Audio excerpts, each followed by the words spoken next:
Bismillahirrahmanirrahim. Assalamualaikum warahmatullahi wabarakatuh. Ashadu an la ilaha illallah, ashadu anna Muhammad dan Rasulullah. Allahumma sholli ala sayyidina Muhammad wa ala ali sayyidina Muhammad. Kama sholaita ala sayyidina Ibrahim wa ala ali sayyidina Ibrahim. Bil alamina innaka hamidum majid.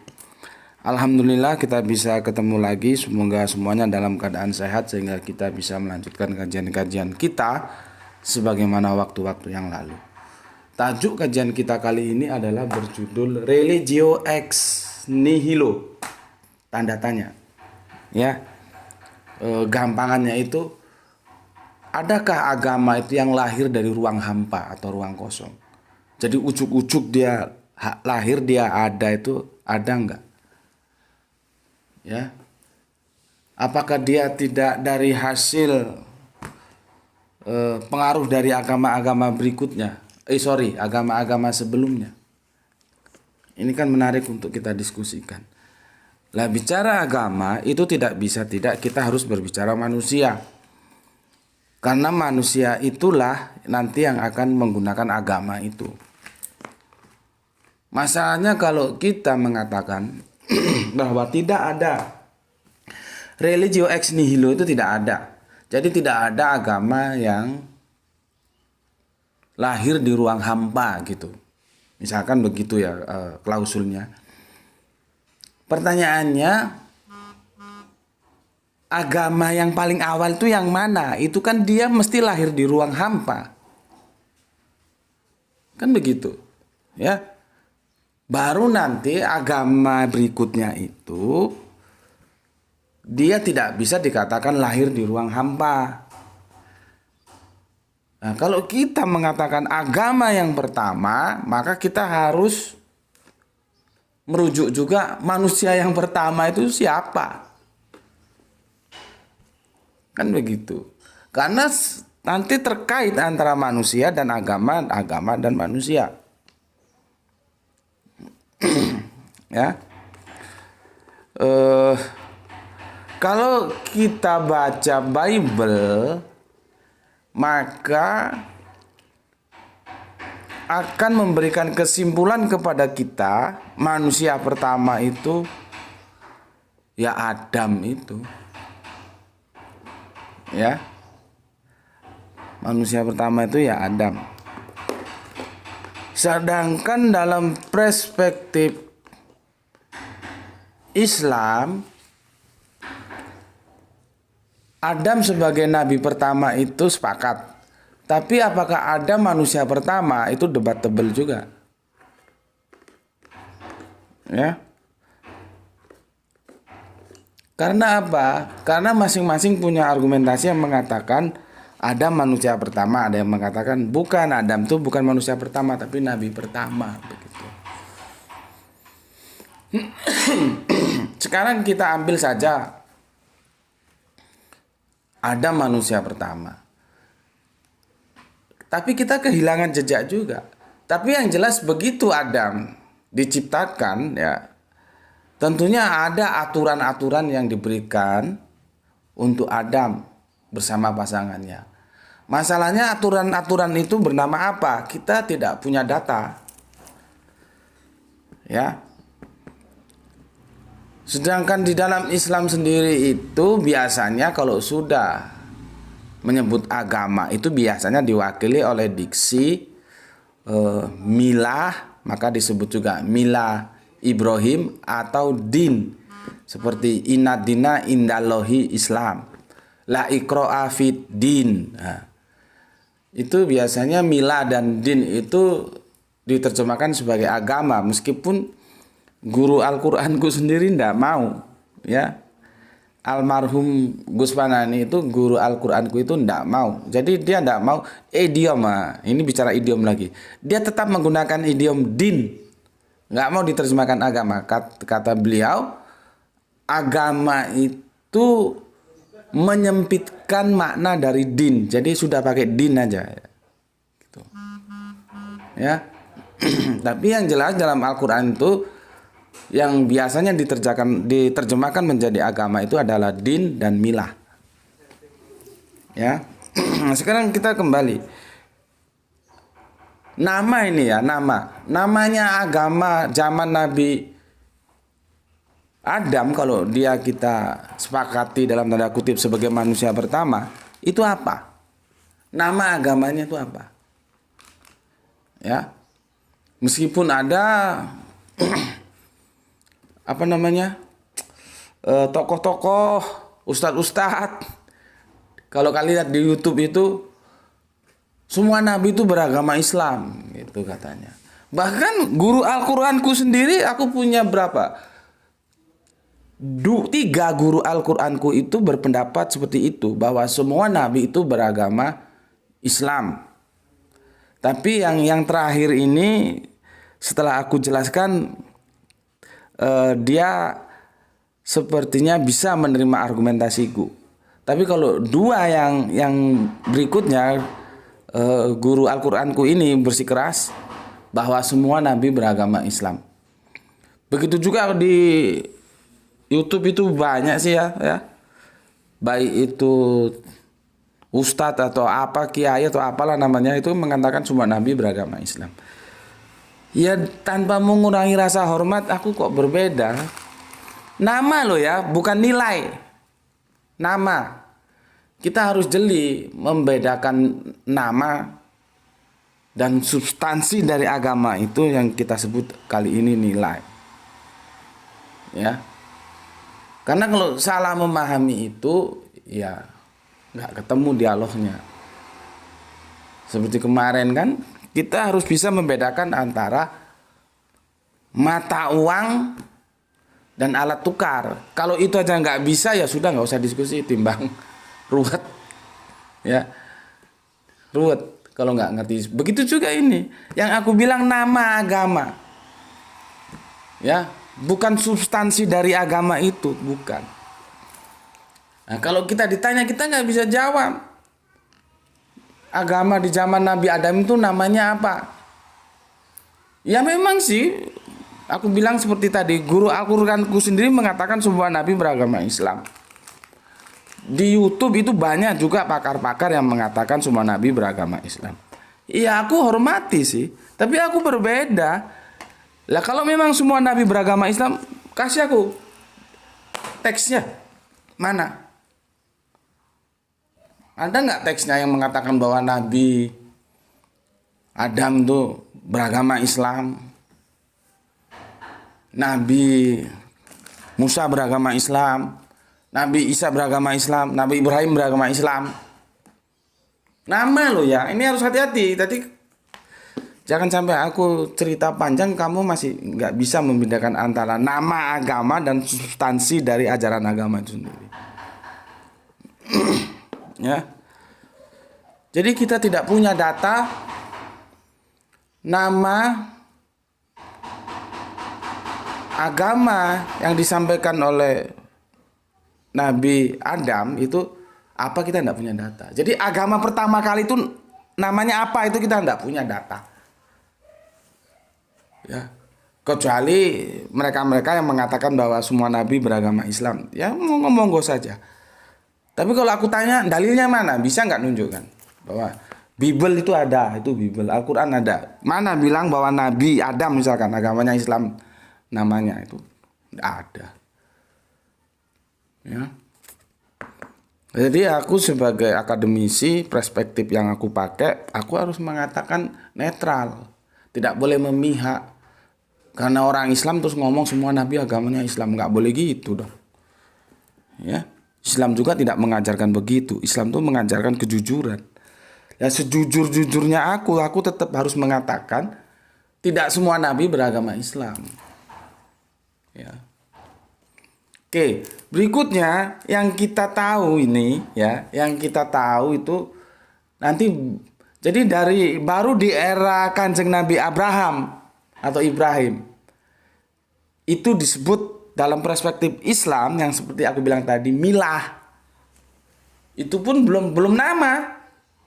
Milah Ibrahim. Baru nanti di era kenabian Kanjeng Nabi Musa disebut Yahudi. Baru nanti di era Kanjeng Nabi Isa disebut Nasrani. Bukan Kristen loh ya. Kristen tidak ada.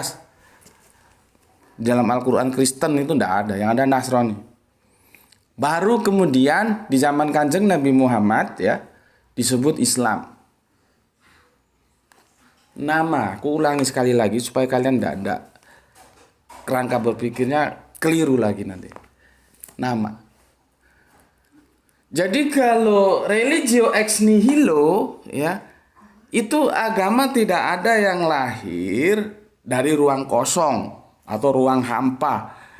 Agama yang baru itu dipengaruhi oleh agama yang mendahulunya. Atau kalau dalam bahasa yang sedikit barbar, mencontek. Gitu kan. Ya, jadi kalau Millata Abraham itu, Millata Abraham, Yahudi, Nasrani, Islam. Ya. Ini mencontek ini mencontek ini mencontek ini.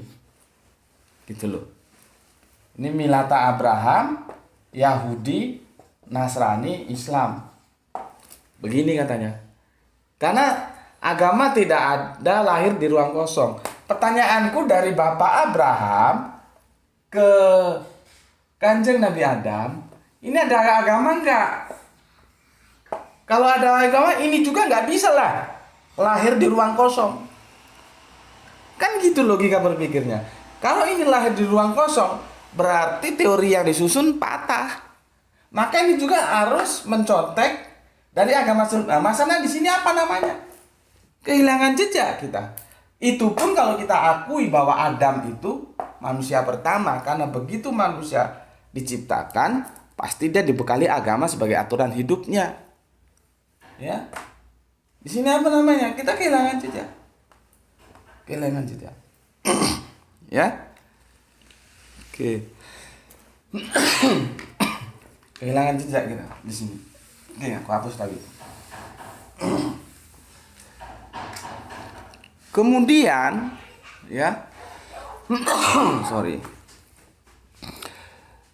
Agama itu oleh pakar-pakar ahli itu dibagi lagi menjadi dua. Ya.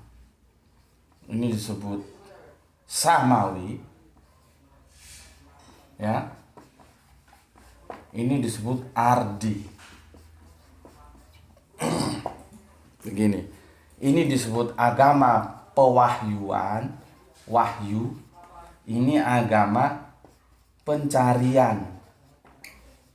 Terus ditambahi, wahyu itu diberi, pemberian. Kalau diberi pasti dapat. Kalau mencari belum tentu dapat. Ada yang berkerangka berpikir seperti itu. Ya. Cuman pertanyaanku, kalau ini aku adu, mana lebih dulu antara agama Samawi dan agama Ardi?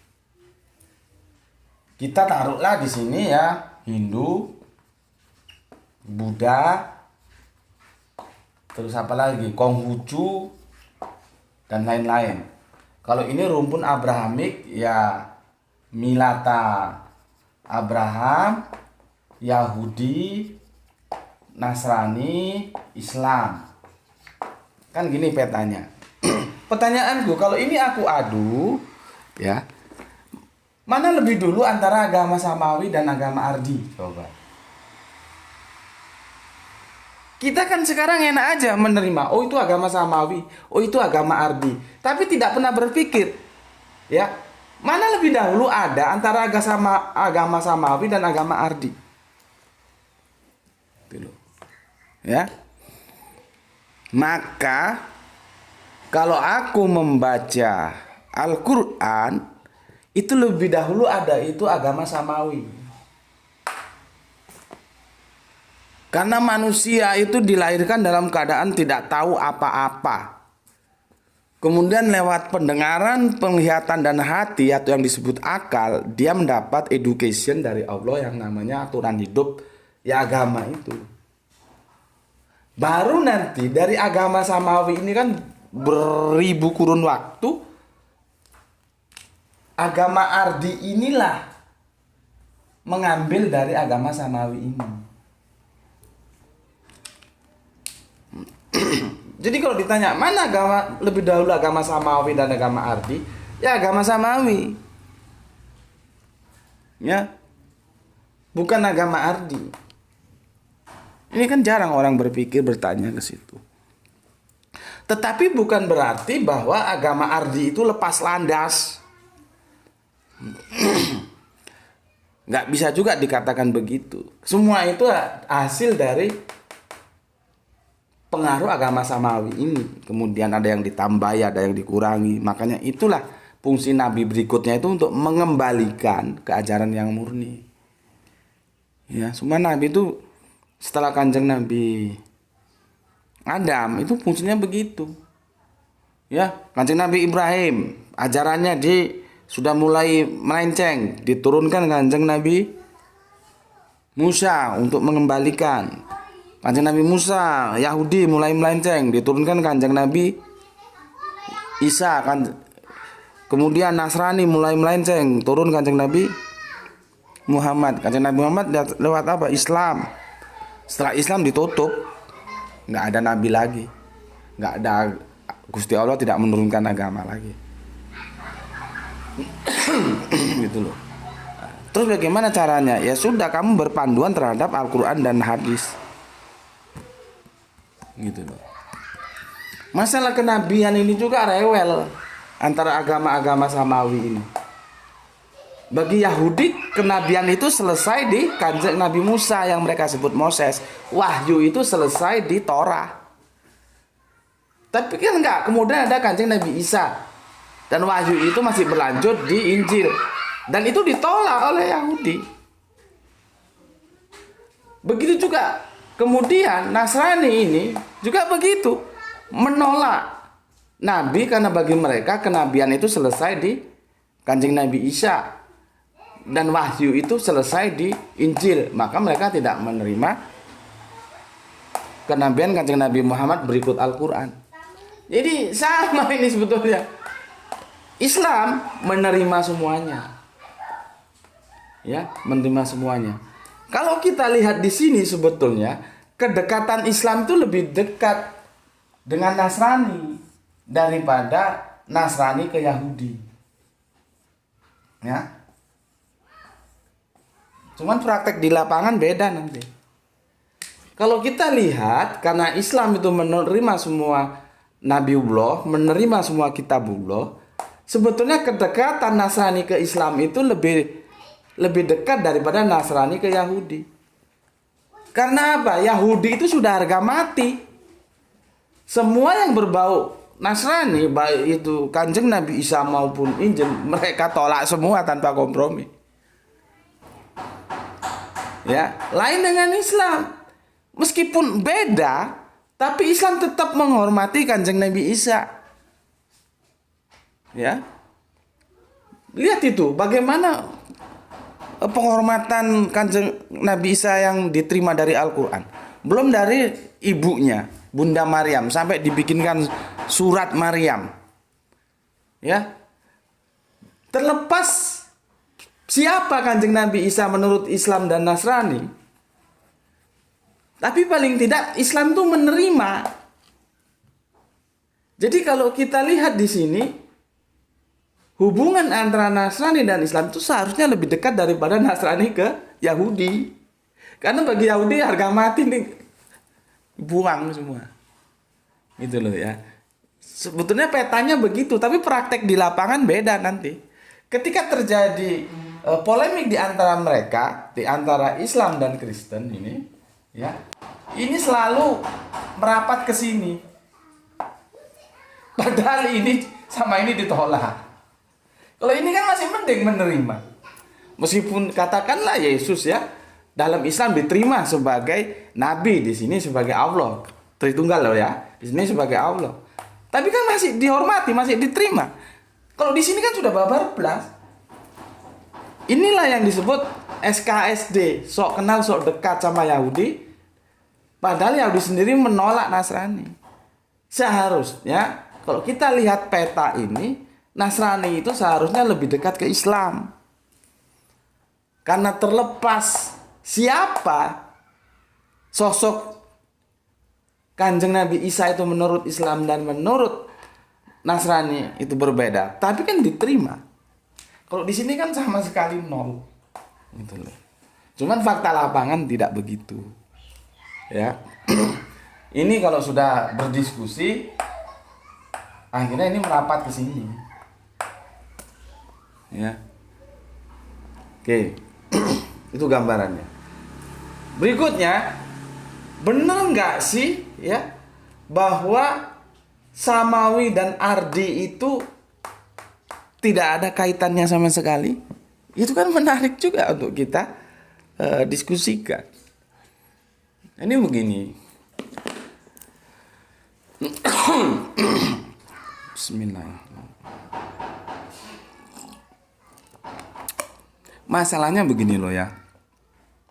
Sebetulnya dalam dunia penelitian yang namanya hipotesa itu halal, artinya boleh saja, ya.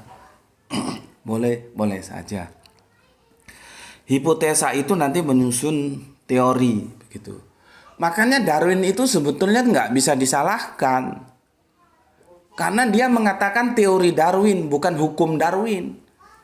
Teori itu ya, kalau kita mengadakan riset ilmiah itu belum finish loh. Artinya kalau memang dia salah ya nggak usah dipakai, gitu loh. Dan kita kan menyebutnya teori Darwin, bukan hukum Darwin. Kecuali kalau hukum itu udah finally, dia sudah menjadi sebuah ketetapan, dalil. Nah dia itu kalau salah ya kita katakan oh dia salah, gitu loh.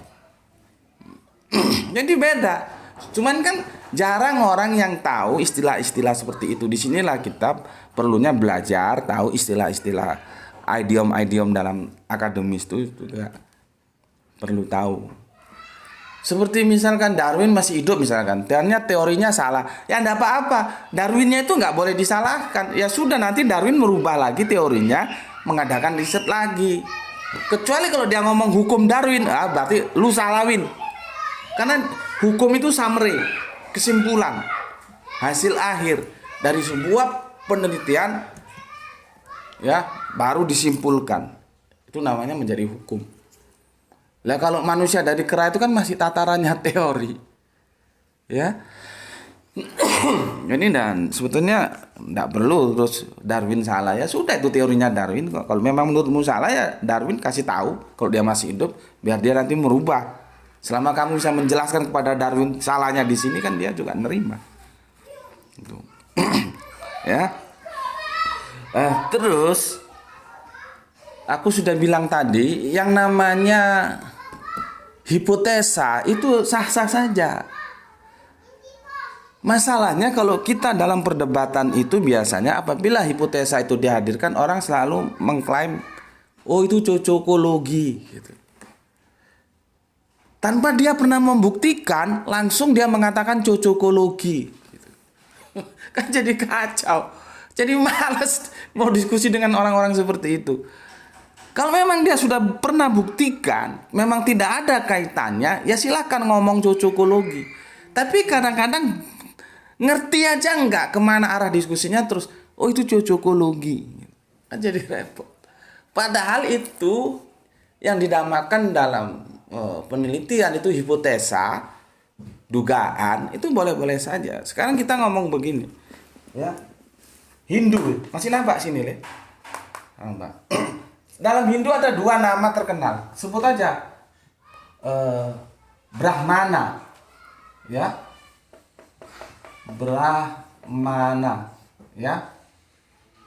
Brahmana. Sebut saja satu, Sarasvati. Sarasvati, ya.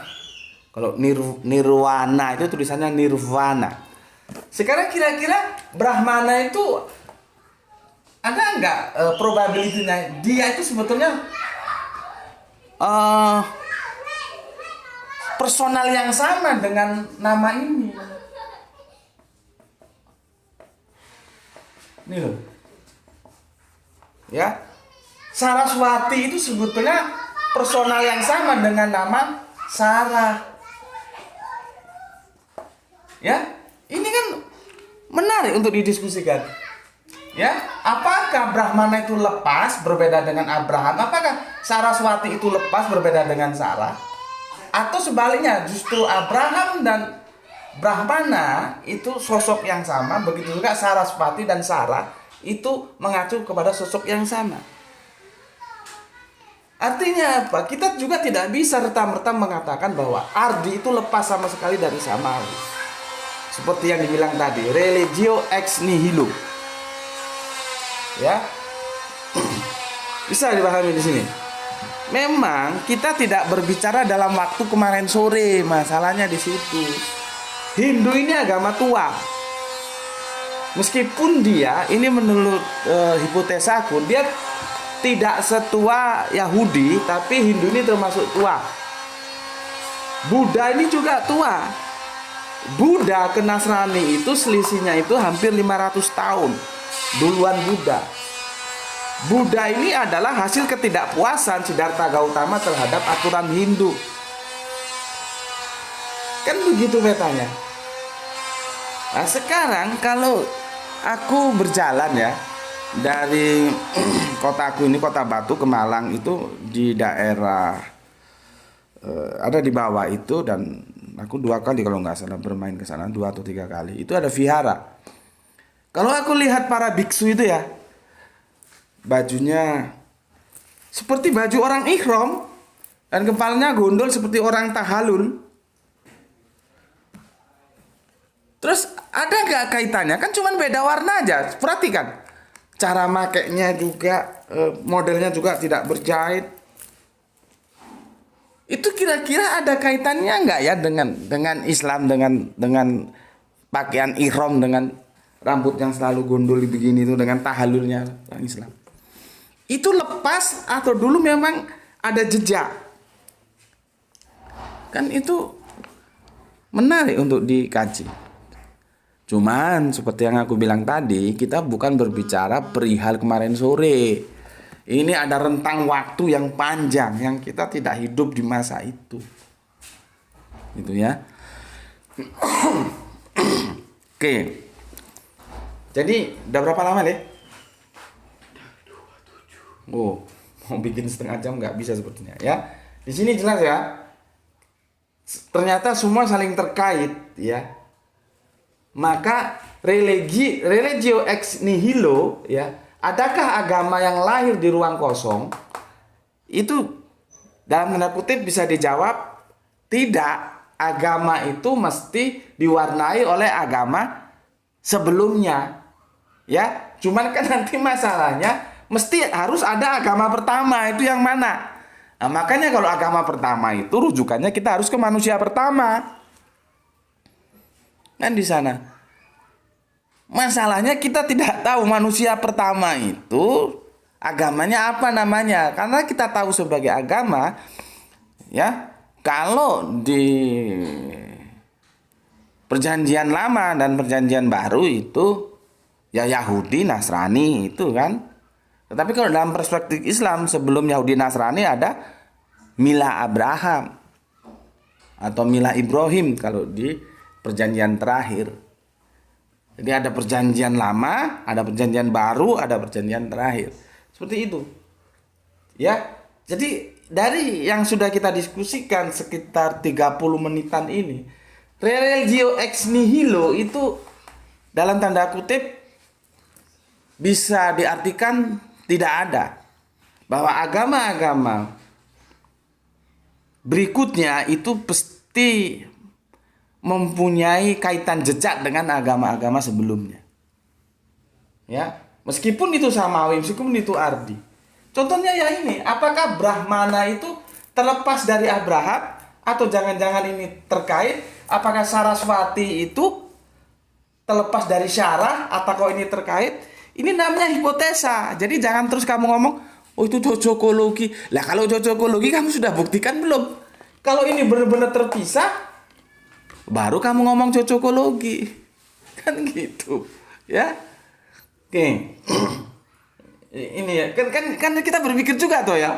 Bagaimana kok Brahma terus Abraham, Saraswati terus Sarah? Itu kan ada ucapan-ucapan yang itu sama. Kemudian nanti di Islam menjadi Ibrahim. Gitu. Ya. Oke. Sekarang ini aku hapus. Ya. Ini aku hapus.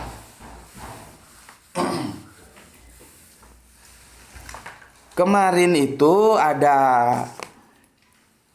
komentar dari teman kita itu minta aku untuk membahas Kristen Ebionit ya. Sementara aku belum punya waktu untuk membahas Kristen Ebionit ya. Karena apa? Ya kesibukannya juga masih banyak yang dikerjakan ya. Sorry. Nah, dalam kajian ini aku akan menyinggung Ebionit, tapi itu bukan dalam perspektif kita menjelaskan Ebionit secara khusus, tidak ya. Hanya mengambil Ebionit itu sebuah acuan yang nanti akan kita gunakan. Jadi sebagai ya pengantar saja, Ebionit itu kan artinya miskin ya, atau itu bahasa Ibrani, atau miskin atau zuhud. Kalau kemarin kita sudah zahidin ya, zuhud ya, itu apa namanya, tasrifnya berapa sudah? 30. Oke.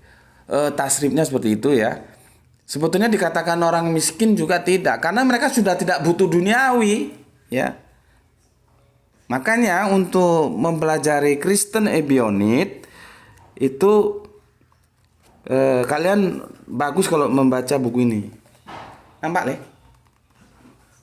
Ya, ini Kristen menguak Kristen Yahudi perdana gitu loh. Ya. Dan ini jadi judulnya aja nampak bahwa Kristen itu tidak bisa terlepas dari Yahudi. Ya, berarti kan menjawab religio ex nihilo. Ya. Jadi begini bagus. Jadi supaya tahu. Makanya Kanjeng Nabi Isa, Yesus itu mengatakan keselamatan itu datang dari bangsa Yahudi. Ya, karena dia masih merujuk gitu ya. Dan Kanjeng Nabi Isa sendiri pun hidup dalam aturan Yahudi seperti sunat. Yang paling gampang kita lihat itu aturan Yahudi. Ya. Nah, Kristen Ebionit itu adalah Kristen yang masih memegang teguh hukum-hukum Torah, atau itu peralihan dari Yahudi ke Nasrani. Jadi aku sebetulnya lebih enak nyebut Nasrani ya.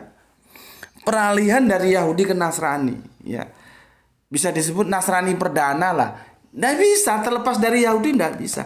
Itulah orang-orang Ebionit itu. Makanya orang-orang Ebionit itu nanti oleh Kristen mainstream dikatakan sesat. Ya. Dikatakan sesat ya. Sekarang kan orang mengatakan sesat itu bukan tergantung benar salah, tapi tergantung populasi. Biasanya mana yang mayoritas itu gampang aja ngomong yang minoritas. You sesat gitu. Ya. Itu sekilas dari Ebionit. Nanti kalau ada waktu khusus kita bahas secara khusus ya. Ini hanya sekedar penjelasan saja, yang karena kita akan menyinggung Ebionit nanti ya. Di dalam Islam pun seperti yang kita tahu, kalau kita baca Al-Quran itu jelas kok disampaikan bahwa Kanjeng Nabi Muhammad itu adalah penerus para nabi ya. Artinya apa? Sebelum Kanjeng Nabi Muhammad sudah ada nabi-nabi yang terdahulu. Kan berarti dia kan merujuk ke belakang. Begitu juga dikatakan ya di Al-Quran itu, ikutilah milah Ibrahim. Jadi kita kan disuruh mengikuti jejak Bapak Abraham. Kalau di hadis itu disebut bapakmu Ibrahim.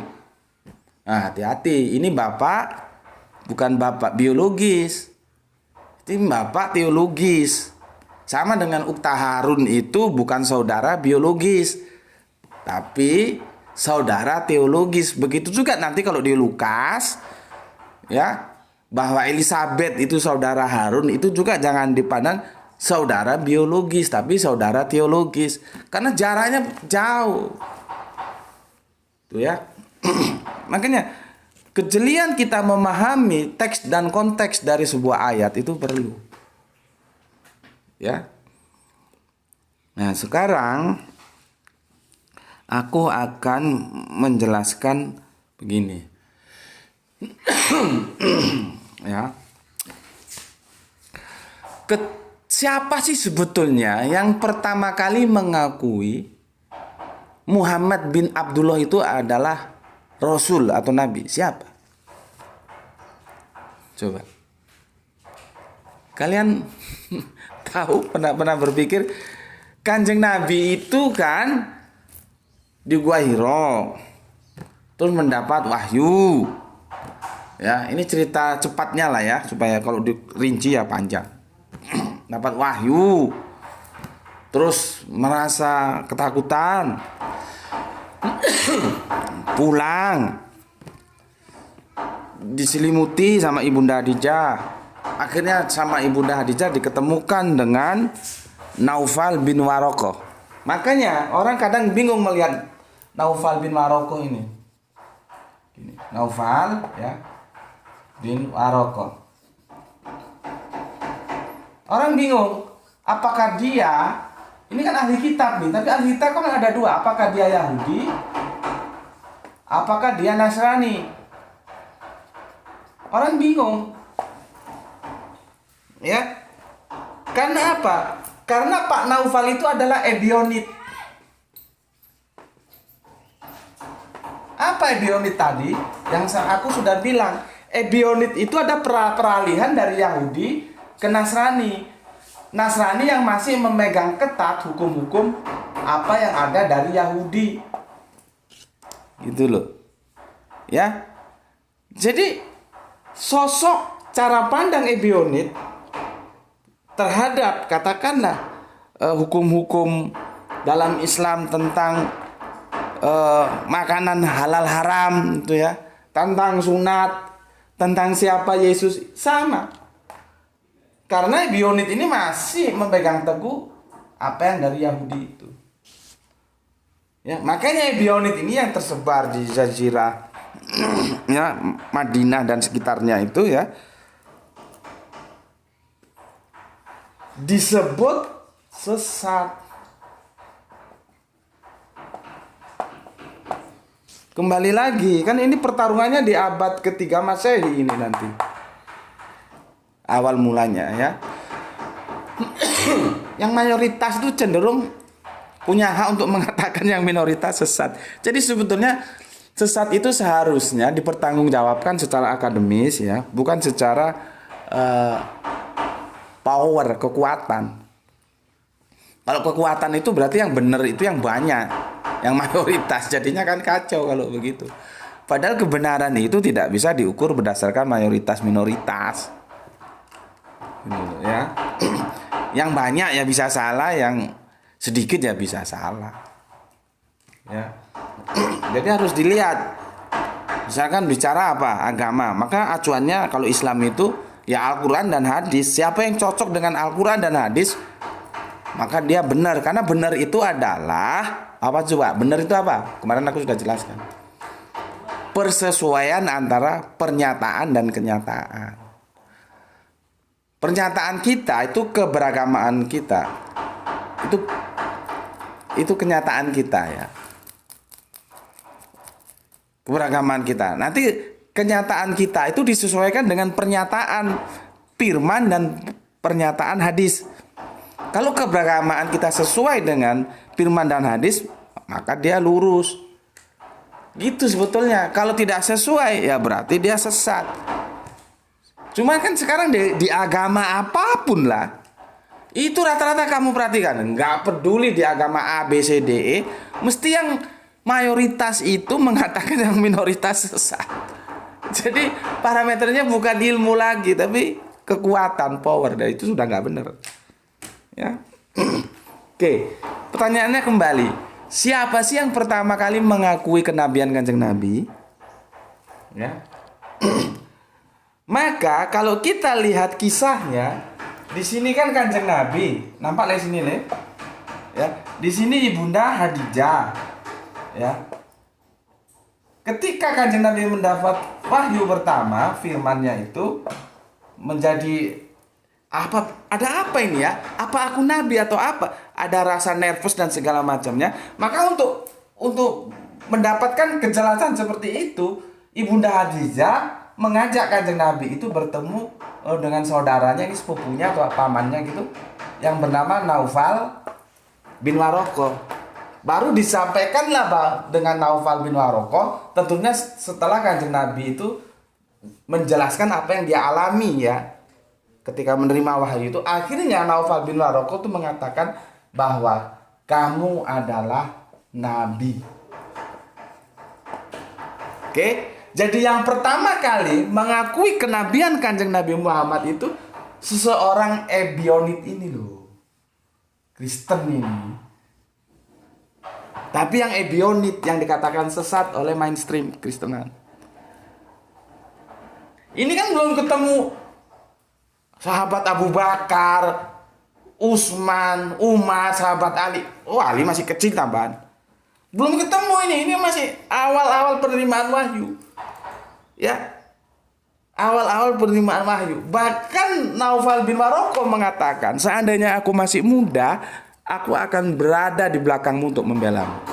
Tapi kan kondisi usia dari Naufal bin Waraqah itu sudah nggak mendukung. Memang sudah sepuh. Gitu. Yang ini jarang kita tahu. Sebetulnya kenabian Kanjeng Nabi Muhammad itu yang pertama kali mengakui itu bukan 4 sahabat besar ini. Bukan Abu Bakar, bukan Umar, bukan Utsman, bukan Ali, tetapi seseorang Ebionit yang bernama Naufal bin Waraqah yang masih kerabatnya Ibunda Khadijah ini. Nih. Asik ya? Ternyata kan ada kaitannya kan? Nggak lepas sama sekali. Makanya aku tadi pikir-pikir, kok judul ini kok asik banget ya, Religio ex nihilo. Ya. Jadi dari kajian-kajian ini nanti aku harapkan kalian tidak ada lagi istilah ngomong, oh itu nyontek dari ini, itu nyontek dari ini. Tidak ada. Ya karena ketidakpahaman itu terus mengatakan nyontek. Gitu loh. Aku pernah diskusi, kalau nggak salah aku sudah pernah cerita dengan sahabat kejawenku. Aku tanya, yang bikin dunia seisinya ini berapa? Dia bilang tunggal, ehad. Ya, sebelum Islam masuk, di sini sudah ada orang Jawa. Orang ini tanah Jawa kok namanya. Jadi pertanyaannya itu ada. Kalau misalkan ada pertanyaan, dari mana orang Jawa tahu kalau memang, tapi ketika aku tanya namanya siapa, dia enggak tahu. Kalau dia bilang namanya Allah gitu ya, berarti ya itu ngambil dari Islam. Tapi ketika aku tanya, dia enggak tahu namanya siapa. Tapi ini yang aku tanya gurunya loh ya. Kiainya Kejawen ini yang aku tanya, bukan yang kelas-kelas ayam sayur, bukan. Ini gurunya Kejawen gitu. Dia enggak tahu namanya. Aku tanya terus, namanya siapa Pak? Dia enggak tahu. Tapi dia bilang yang menciptakan langit dan bumi, yang menghidupkan dan menggantikan kita nanti satu, dia bilang. Nah pertanyaannya, pemahaman dia satu itu kan tauhid. Itu apakah terus kita akan ngomong, oh dia itu dapat dari Islam?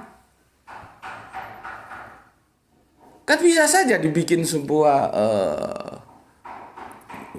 katakanlah pendapat seperti itu. Tapi apakah benar begitu? Ya, akhirnya kita harus tahu sejarah. Sebelum Islam masuk ke tanah Jawa ini, yang mewakili Nusantara ini, mereka kan sudah punya yang namanya Kejawen itu. Kalau di Sunda namanya Sunda Wiwitan itu. Apakah mereka itu pada waktu itu tidak bertauhid? Jadi ada kemungkinan memang, ya pertama tentang pemahaman tauhid itu dapat dari Islam. Itu kemungkinan pertama. Tapi ada kemungkinan kedua. Itu lepas ya, bahwa tauhid itu memang mereka sebelum kenal Islam pun sudah memahami bahwa yang membuat langit dan bumi itu satu. Gitu. Jadi inilah dalam penelitian ilmiah itu semua kemungkinan harus kita pakai ya. Seperti tadi Abraham dan Brahmana, Sarasvati dan Sarah. Jadi semua kemungkinan itu dimungkinkan. Nanti tinggal mana yang cocok. Gitu aja. Ya. Nah. Sekarang ya, kita tahu dalam Islam itu contohnya makanan itu ada halal haram. Di Yahudi juga itu ada halal haram. Berarti diwakili oleh Ebionit ini ya. Terus mandi besar itu ada. Terus apa lagi? Sunat ya. Terus apa lagi? Makanan yang kalau kita bilang sekarang itu, kalau orang Jawa bilang sajen. Makanan yang dipersembahkan untuk selain Allah itu saji-sajian itu dilarang dalam Islam ya untuk dimakan. Dalam Yahudi juga yang diwakili Ebionit juga begitu. Ya. Pertanyaannya sekarang, apakah aturan-aturan hukum Islam yang kita terima itu ya itu dikopas dari Ebionit? Dulu. Ya. Salah satu contoh gini adalah, apakah pemahaman Islam, kalau tadi kan terlalu banyak contohnya, satu aja sekarang tentang Yesus saja. Apakah penolakan Islam sebagai Allah itu merupakan kopas dari Ebionit? Karena Ebionit ini nggak mengakui Yesus sebagai Allah loh ya, karena dia Yahudinya masih kental. Cuman kan kalau Yahudi Tulen menolak Yesus, ini Ebionit itu menerima. Cuman bukan sebagai Allah. Nah, pemahaman Islam ya bahwa Yesus itu manusia, nabi yang dipilih oleh Allah ya sebagai pilihannya, itu tetap aja nabi, bukan manusia. Bukan Allah. Jadi manusia yang mulia dimuliakan oleh Allah sebagaimana Allah memuliakan para nabinya, maka dia diangkat menjadi nabi. Pemahaman Islam seperti itu, pemahaman Ebionit juga seperti itu. Nah, terus apakah pemahaman Islam tentang siapa Yesus itu berasal dari Ebionit? Kalau pemahamanmu itu berasal dari Ebionit, berarti seandainya Kanjeng Nabi Muhammad tidak ketemu Naufal bin Maroko, bisa beda dong pemahamannya tentang siapa Yesus.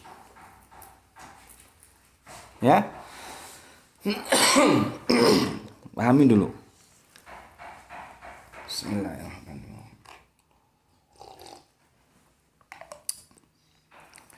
Jadi kalau ada yang mengatakan bahwa supaya lebih simpel tentang Yesus saja ya, tapi kan banyak tadi, ada tentang makanan haram, tentang babi, tentang sunat, tentang toharo ya. Itu di Yahudi juga ada gitu ya. Tapi supaya simpel, satu topik aja, Yesus saja ya. Apakah benar Islam itu memposisikan Yesus sebagai nabi saja, artinya menolak keilahian Yesus itu karena pengaruh Ebionit? Karena ada para sarjana yang mengatakan begitu gitu loh. Nah, ini menurutmu benar atau enggak? Ya. Aku hapus ini. Tidaknya setelah kajian ini kamu tahu bahwa seorang Ebionit lah yang pertama kali mengakui kenabian Muhammad bin Abdullah. Karena pada waktu itu belum nabi kan? Oke. Ya. Jadi begini. Ini tadi Kita mulai dari Bapak Adam ya. Pak Adam bla bla bla bla sampai Kanjeng Nabi Ibrahim atau Abraham ya. Ya. Terus Kanjeng Nabi Isa atau Yesus ya. Terus Kanjeng Nabi Muhammad ya.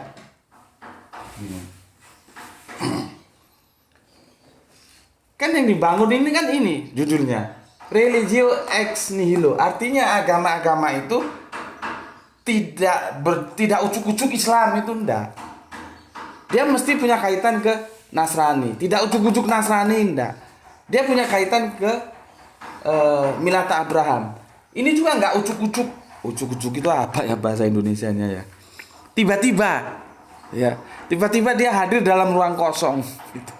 Ya, cuman kan kita seperti aku bilang tadi dari Bapak Adam ke Abraham ini kita nggak tahu nama agamanya apa, kan begini. Ya. Nah, kalau kita lihat, mungkin kamu pernah ngobrol dengan mereka yang sudah menempuh jalur pendidikan, katakanlah sudah doktor gitu ya. Itu ada yang berpendapat seperti ini. Bahwa ini itu copy paste dari ini copy paste dari ini copy paste dari ini ya. Nah, kalau religio ex nihilo, tidak ada agama yang lahir di ruang hampa, berarti ini sebagai agama pertama ini kan harus ada. Di sini dia lahir di ruang hampa, baru berikutnya lahir terpengaruh oleh agama sebelumnya. Nah, sekarang masalahnya, bener nggak ini saling kopas? Itu loh yang aku tanyakan. Karena ada pakar-pakar agama yang mengatakan begitu. Contohnya tentang Yesus tadi. Ya. Yesus itu. Bagaimana cara pandang Islam? Itu karena warisan dari Ebionit tadi. Ebionit yang diwakili oleh Naufal bin Waraqah yang memberikan advice kepada Kanjeng Nabi Muhammad. Pada waktu itu tentunya masih Muhammad bin Abdullah. Nah, kesimpulan seperti itu, kalau kamu tidak paham duduk permasalahannya, kamu akan mengatakan, wah, ini jangan-jangan benar ini. Kamu akan mengatakan begitu. Ya. Ya, ini kan pemikiran orang-orang yang gimana ya? Makanya aku bilang ya, agama itu pakai akal. Tapi agama itu jangan diakal-akali. Gitu deh ya. Kalau agama diakal-akali, akhirnya pendapatnya ya seperti ini tadi. Ini saling kopas ini saling kopas ini saling kopas ini. Karena dia melupakan satu sosok, ya. Melupakan satu sosok. Siapa? Itulah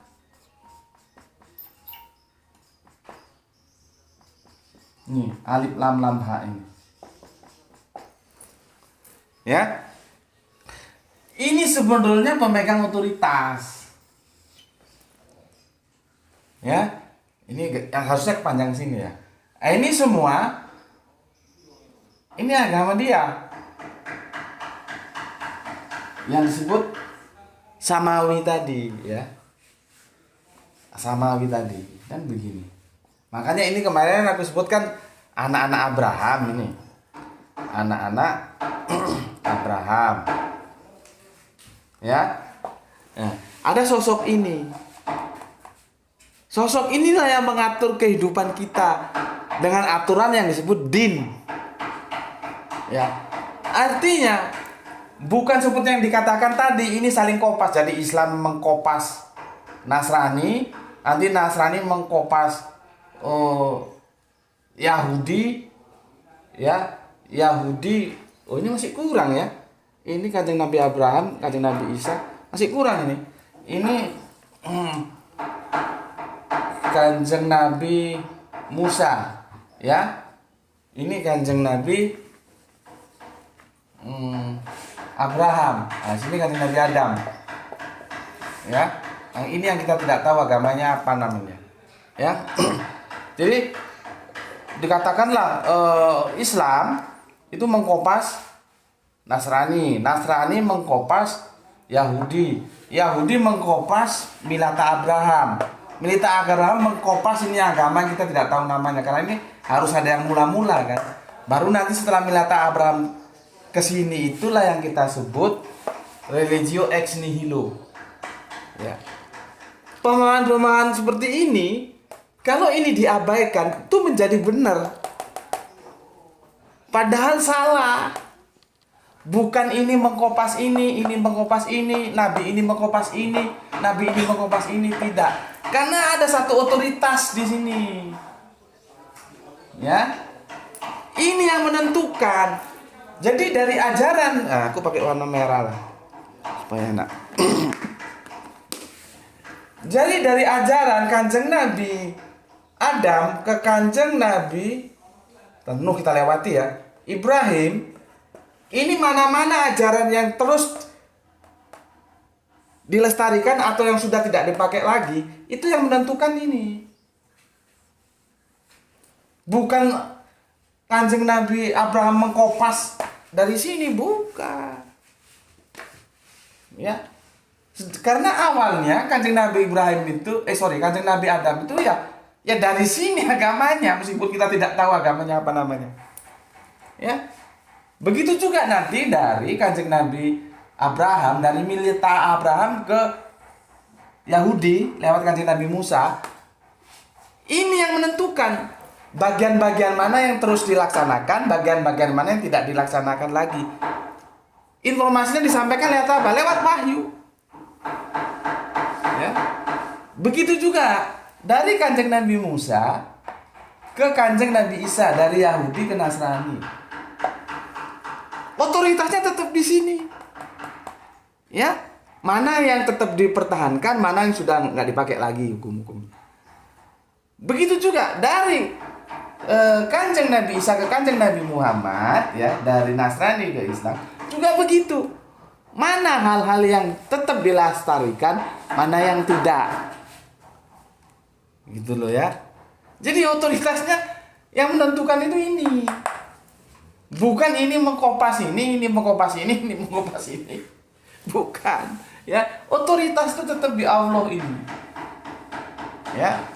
Maka konsekuensi logis dari pemahaman ini itu tidak bisa dikatakan bahwa posisi Islam mengatakan Yesus itu nabi bukan Allah itu dipengaruhi oleh Ebionit. Tidak bisa. Kalau ada sama dengan Ebionit itu bisa. Karena apa? Karena Ebionit juga berdasarkan dari ini. Jadi tumpuannya itu semua ke sini. Ya. Lah kalau diambil sebuah kesimpulan bahwa Islam memposisikan Yesus sebagai Allah itu karena bersentuhan dengan Ebionit, itu menjadi pertanyaan nanti. Berarti seandainya Ibunda Khadijah tidak mempertemukan sang suami tercinta yaitu Muhammad bin Abdullah dengan pamannya Naufal bin Waroko, bisa lain cerita kalau gitu ceritanya. Iya kan? Makanya, adapun kita tetap tidak menerima Yesus sebagai Allah, itu aturan yang diperoleh lewat pewahyuan dari ini.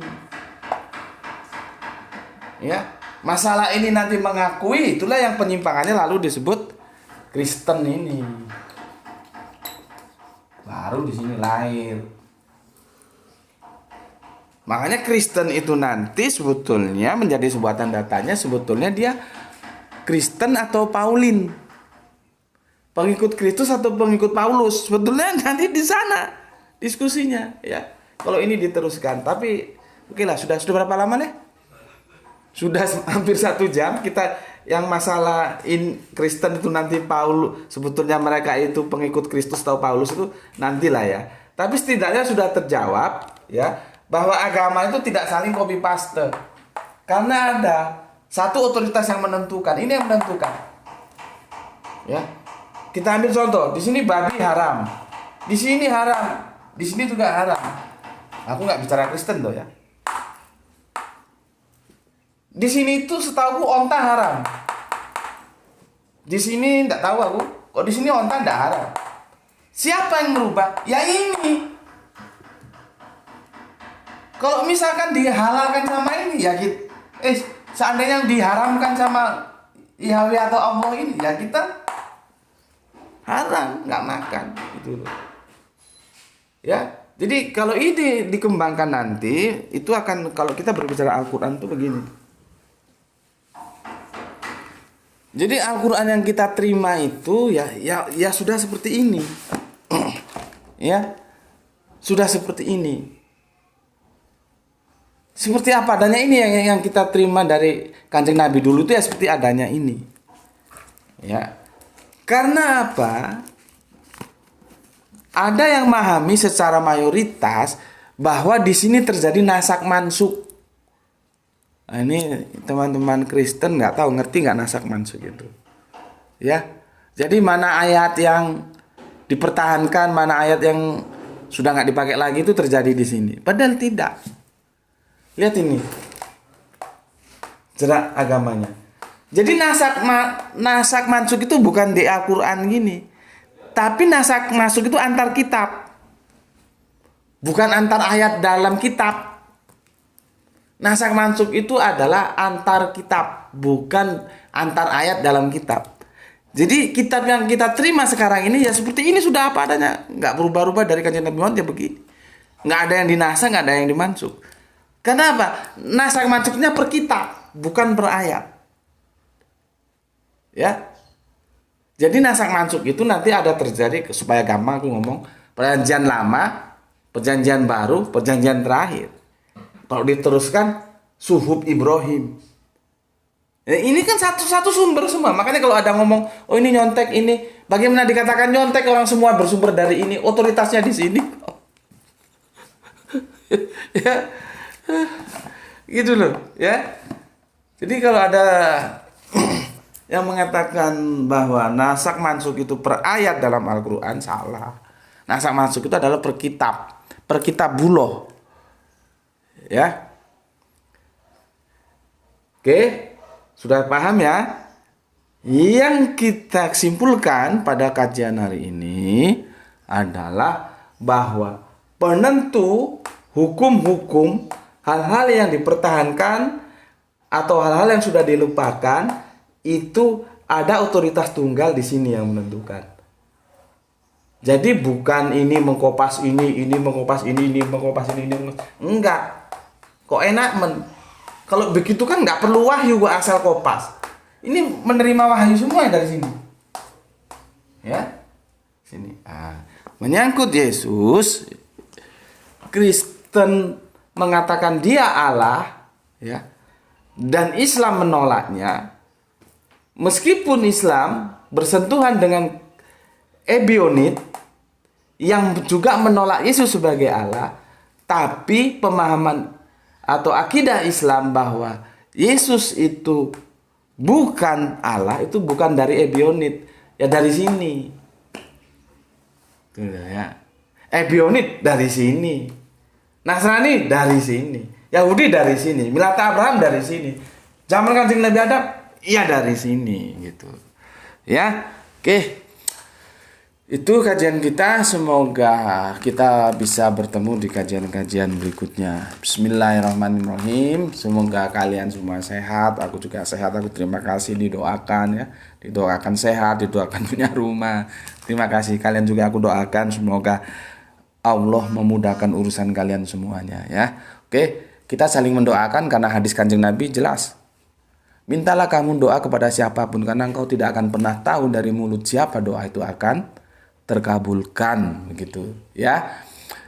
Dan terima kasih sudah banyak yang memberikan pernyataan anti skip matur nuwun, dan pendukung-pendukung infak dakwah juga matur nuwun semuanya ya. Semoga kita selalu dalam kasih sayang Allah. Kita adalah orang yang selalu mengambil peran dalam sebuah aktivitas dakwah. Alhamdulillahirabbil alamin.